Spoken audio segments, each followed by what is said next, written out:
Y'all know Earth is a Scorpio. We have to fucking exchange to keep it going, okay? Monetary exchange, other people's money.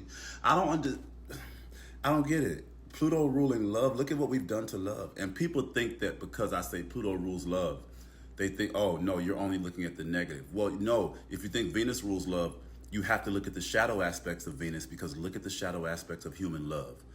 We done fucked each other up, traumatized each other. Look at everybody so, I mean, what do you, Venus rules love. Show me. Show me.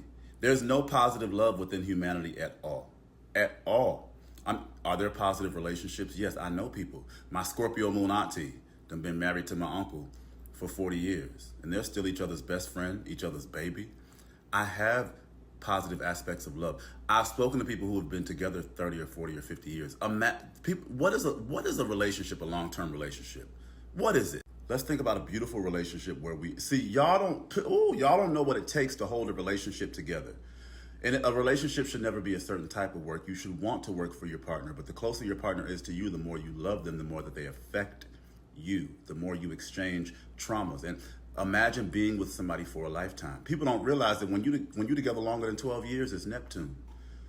When couples been together 60 years and one dies, then the other dies right after, because your energy was so intertwined with that person, you couldn't live without them. That's the goal. The 12th house is the goal. Pisces is the goal. But let's get back to the Pluto, the lower octave. What do you think it takes? You go through a relationship with somebody. People are deluded. They're deluded. You go through a relationship with somebody forever. How much do you guys go through in exchange? Your parents pass, your grandparents pass, you suffer loss, you got to take each other through that shit. And my thing is, do you understand? I counsel relationships. Do you understand what grief can do to a relationship? Somebody in the relationship then lost their mama, but y'all are deluded. You think, oh, just love no, grief tears a relationship up. Loss, death, because we're going to experience it, because that is the overarching theme of humanity on Earth. When you get into a relationship, your old life dies and it transforms. Think about interracial relationships or gay relationships before they were accepted. That's Pluto. That relationship destroyed what they had with their own family, but they had something in each other. Even the good about two people coming together. My uncle and aunt together for 40 years. Do you know how much they transformed in each other? My auntie lost her father early. She saw illusions of him in my uncle. That's love. It's deep, bitch. I'm a triple Aquarius in the 8th house. I'm a love 8th house genius, Aquarius. I'm doing what I'm doing through astrology, but F that. F that. I'm transforming love, and I'm exposing how nasty, abusive, and traumatizing humanity is in love. I'm exposing all that. But I'm also, people are on my page putting pieces of their love lives together that they never could. People with Venus and Scorpio, every astrologer done told them you're going to meet your lover at a funeral or something like that. What? No, y'all are death doulas in the family. You're always mediating a divorce. You're always mediating a deep love situation. My friend here is a Scorpio Venus. You might date widowers or widows, okay? That's how it could manifest. My friend here is a Scorpio Venus, and the friend that introduced us is dead. Venus is how you stand in between things. Venus is how you mediate. Okay, Venus is your style of mediation. The person that introduced us, and then she's a Libra. She's dead. It's so funny how people cannot hear themselves. Venus is good. That's what they're saying. Venus is good and positive. That's what love is. Where? Where? In humanity? Why do you think we needed laws to govern love? I'm an Aquarius. We're above laws. We shouldn't need laws to govern human unions. Why? Because we were tearing each other the fuck up. That's not Venus. First of all, Venus is your own. Venus is air and earth. Pluto is emotions. Pluto is water. Pluto is exchange. Pluto is your credit card. You can have a credit card. It's yours, but it's also theirs. The money in your bank account is linked to nobody. The money in your shoebox is nobody's. Taurus. Pluto, it's always theirs, but it's yours too. That's the power of love, and that's what we have to fix. Y'all are teaching me the difference between Pluto and Neptune. Y'all talk about Pluto in this romanticized sense, but look at the world. Look at Earth. Look at America and gun crime and people dying all the time, people fighting all the time, women siphoning men of their money. Look at love right now with Pluto and Sag. Pluto, other people's money, Sag, blown the fuck up. Take me to Capitol Grill, a high value man. And then people are afraid of Pluto. They're afraid of Pluto, so they ignore it, not realizing that we're living in the most negative expression of Pluto, from love to sex to money.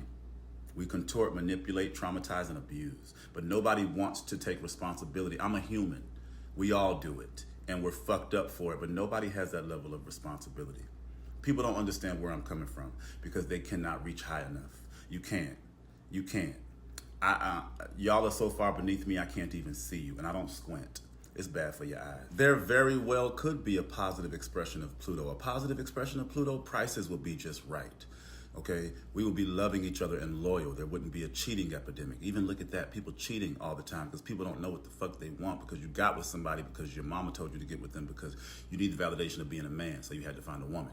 A woman, you need to, accentuate your femininity, and you want to be the bitch who got a man, so you went and got you a man, but you covertly cheat.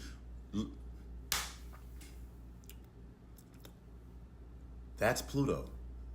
Back to my point about Pluto and Neptune, we're all fucked up. Neptune is genocide and slavery. Pluto is what we do to each other in relationships and what we do to each other for money, with money. Humans are fucked up, and deferring to Venus allows you to escape that. But the moon ain't shit. Foster moms, postpartum, 3 women drowning their babies. Like, what? Come on. It's okay, baby. It's okay. Humanity ain't shit. But baby, I'm here. I'm not here. I'm 1,000 years in the future. My illusion is here. But I've been here to raise, lift, and elevate and augment. I don't understand. I've been here to slam reality in all y'all's faces. Y'all have been deferring to Venus, deluding people in readings. It's over. It's over. That's it. Even Venus, superficiality, get into relationships just for money. Get into relationships to please the family. Parading around like everything is oh fucking K when the relationship is in turmoil. There's your Venus. Let me ask you this. Anybody who's ever referred you to Venus, or anybody who's ever used Venus to delineate your love life, did their advice work for you? Did their advice work? Were they spot on? Were they correct? And I really want to know. Did you ever ask a spiritualist, who should I go for, or based on, and they used Venus? Did it work for you? Tell me your experiences with astrologers using Venus to delineate your love life, because you see my experiences. Baby, I'm reading Pluto's in the comments without the house, without the sign. I'm reading a degree of a Pluto, and I'm getting really specific, deep play with your pappy. Because your mama didn't. She didn't love that man. You know what I'm doing? I'm lassoing the ignorance and I'm concentrating it so for people to see. It doesn't matter how it's happening. You cannot sully me. Look up Sully, S-U-L-L-Y. You can't do that. Put me on your page. Put me out there. Call me stupid. Call me dumb. Do it. Do it. Do it. You're just putting my energy out there. My energy will destroy yours. I transmute any goddamn thing. Come over here with demons, I'm going to turn them into angels, baby. That's what I do. Been doing it all my life. Like, raised by 2 generations of Aquarius women. Get out of here. I'm conditioned. I'm conditioned. Like, and see, like me lassoing the ignorance, everybody's saying what? Pluto is rebirth, transformation, and death. What's wrong with you, baby? That's not all bad. You don't even know words. My Gemini Chiron in the 12th house, I'm eviscerating the fact that people do not know definitions and denotations. That's not just bad. You've colored it bad because of what you've learned. That's what happens in a relationship. It can be good. You just don't know that. Y'all know Jesus is a concept, right? Isn't this very Jesus? Isn't this very Jesus-y? I'm not saying I'm Jesus or not. But the enlightenment, this is another enlightenment. You know how I do astrology? Fucking weirdo. Intellectual weirdo. I'm a Sag Mars. Back when Pluto was in Sag during the Enlightenment, I'm like, I wonder if Pluto then is conjunct. I wonder if Pluto 300 years ago is conjunct my Mars now. Because that would make sense. I'm a Sag Mars. People riot against me. Mars is how people fight you. Scorpio, they be insidious. They try to extort you. They try to use your baby mama or your baby daddy against you. Sag Mars, people riot, and they'll chase you down, and they will get everybody they can to. This is another enlightenment. Even sparking this much conversation and debate is my power.